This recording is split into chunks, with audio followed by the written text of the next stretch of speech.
ஓம் come கணபதியே நமக. ஆன்மீக நண்பர்கள் அனைவருக்கும் வணக்கம்.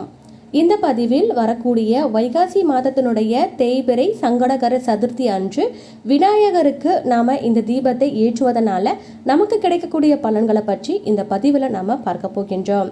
பொதுவாகவே எந்த ஒரு பிரச்சனையாக இருந்தாலும் நம் வாய்க்கு உடனே வரக்கூடிய ஒரு தெய்வத்தின் பெயர் என்றாலே பிள்ளையார் தான். பிள்ளையாரப்பா அப்படின்ற ஒரு வார்த்தைக்கு அதிக அளவில் பலனானது கிடைக்கும். இப்போ வரக்கூடிய இந்த தேய்பிறை சஷ்டி திதியானது என்னைக்கு வருதுன்னு முதல்ல பார்த்துடலாம்.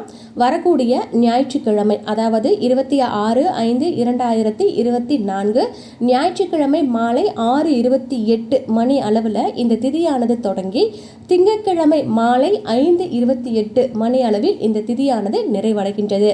ஆகையினால விநாயக பெருமானை நம்ம எப்பொழுதுமே மாலை நேரத்தில் தான் வழிபடுவோம் இல்லையா? அதனால ஞாயிற்றுக்கிழமை மாலையிலேயே நீங்கள் இந்த வழிபாட்டை செய்யலாம். கோவிலுக்கு சென்று வழிபடக்கூடியவர்கள் இந்த முறையில் வழிபட்டு பாருங்க. அப்படி வீட்டிலேயே வழிபடக்கூடியவர்கள் நீங்கள் எளிமையான முறையில் விநாயகரை எப்பவும் போல வழிபடலாம்.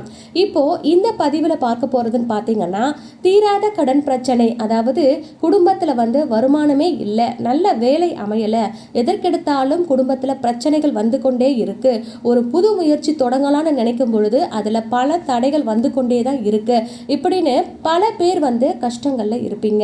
அப்படிப்பட்டவர்களுக்கு ஒரு அரிய வாய்ப்பு. இந்த நாளை தவற விட்டுடாதீங்க.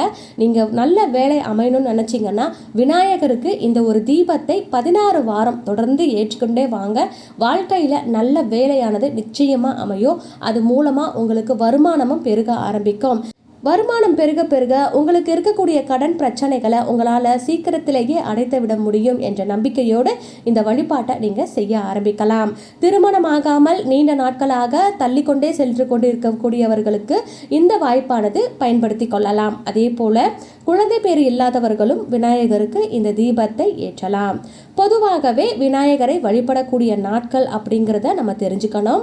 வளர்பிறை, தேய்பிறை, இந்த ஒவ்வொரு மாதத்திலையும் வரக்கூடிய வளர்பிறையில் சதுர்த்தி திதியானது அமாவாசைக்கு அடுத்து வரக்கூடிய 4வது திதின்னு சொல்லலாம். அதே போல தேய்பிறையில் 4வது திதியாக வரக்கூடியது தேய்பிறை சங்கடகர சதுர்த்தி. இந்த 2 தினங்கள்லையும் விநாயகரை நாம வழிபடலாம். நமது பிரச்சனைகள் அதிகமாக இருக்கு அப்படின்னா தேய்பிறையில் வழிபடுங்க. நல்ல முன்னேற்றம் கிடைக்கணும், குடும்பம் எப்பொழுதுமே சந்தோஷமாக இருக்கணும்னு நினைச்சீங்கன்னா வளர்பிறையில் தொடர்ந்து நீங்க வழிபடுங்க. இப்படியாக விநாயகரை வழிபடக்கூடிய இந்த 2 நாட்கள் மட்டும் இல்லாம திங்கட்கிழமை வழிபடலாம், சனிக்கிழமை வழிபடலாம், குறிப்பாக செவ்வாய்க்கிழமைகளில் வழிபடலாம். இப்படியாக விநாயகருக்குன்னு உரிய தினங்கள் இருக்கு இல்லையா? இந்த நாட்களில் நம்ம வழிபடும் பொழுது நமது வேண்டுதல்களும் சீக்கிரமாகவே நிறைவேறும். நாளை வரக்கூடிய இந்த தேய்பிறை சங்கடகர சதுர்த்தியில் விநாயகருக்கு எளிமையான முறையில் எப்படி வழிபடுவதுன்னு பார்க்கலாம். விரதம் இருந்து வழிபடக்கூடியவர்கள் விரதத்தை நீங்கள் இருக்கலாம். முடியாதவர்கள் பால் பழங்களை மட்டும் நீங்கள் எடுத்துக்கொண்டு விரதத்தை நீங்கள் அனுஷ்டிக்கலாம். நாளை மாலையிலிருந்தே, அதாவது இரவு நேரத்தில் எந்த உணவும் எடுத்துக்காம திங்கட்கிழமை மாலை 5:28 மணி வரைக்குமே நீங்கள் விரதத்தை கடைபிடிக்கலாம். முடியாதவர்கள் பால் பழங்களை மட்டும் எடுத்துக்கிட்டு திங்கட்கிழமை மாலையில் நீங்கள் விநாயகருடைய பூஜையை நிறைவு செய்த பின்னரே உங்களுடைய விரதத்தை நீங்கள் நிறைவு செய்து கொள்ளலாம். இப்படியாக ஒவ்வொரு மாதமும் வரக்கூடிய தேய்பிறை நாட்களில் நீங்கள் வழிபடலாம். இப்போ நாளை வரக்கூடிய இந்த சங்கடகர சதுர்த்தி அன்று விநாயகருடைய கோவிலுக்கு போங்க. உங்களால் முடிஞ்ச வரைக்கும் கோவிலுக்கு போகும் பொழுது அருகம்புல் மாலை எடுத்துட்டு போங்க. எருக்கன்பூ மாலை கிடைத்தால் நீங்கள் அதையுமே பயன்படுத்தி கொள்ளலாம். விநாயகருக்கு ரொம்ப ரொம்ப பிடிச்சமான நெய்வேத்தியங்களை இந்த நேரத்தில் நீங்கள் கொண்டு செல்லலாம். கொழுக்கட்டை முக்கியமாக உங்களால் முடிஞ்சா நீங்கள் கொழுக்கட்டை எடுத்துட்டு போய் விநாயகருக்கு படைக்கலாம். தயிர் சாதம் படைக்கலாம், புளியோதரை படைக்கலாம், அவல் பொரி படைக்கலாம். இந்த மாதிரி எது இருந்தாலும் அதை வைத்து நீங்கள் படைக்கலாம். அது மட்டும் இல்லாமல் விநாயகருக்கு அவருடைய பாடல்களை பாடி நம்ம சந்தோஷப்படுத்தணும் அப்படின்னா அவர் ரொம்பவே மனமகிழ்ச்சி ஆயிடுவார். அது மட்டும் இல்லாமல் ஒரே ஒரு அகல் விளக்கு எடுத்துக்கோங்க. அகல் விளக்கில் சுத்தமான நீங்கள் தேங்காய் எண்ணெயை பயன்படுத்தணும். தேங்காய் எண்ணெயை பயன்படுத்தி நீங்கள் பஞ்சுத்திரி போட்டு தீபம் ஏற்றணும். அப்படி ஏற்றக்கூடிய அந்த தீபத்தில் ஒரே ஒரு வெட்டி வேரை நீங்கள் போட்டு தீபம் ஏற்றணும். வெட்டி வேர் என்பது நாட்டு மருந்து கடைகளில் நிச்சயமாக கிடைக்கும். அதை நீங்கள் வாங்கி எடுத்து வச்சுக்கோங்க.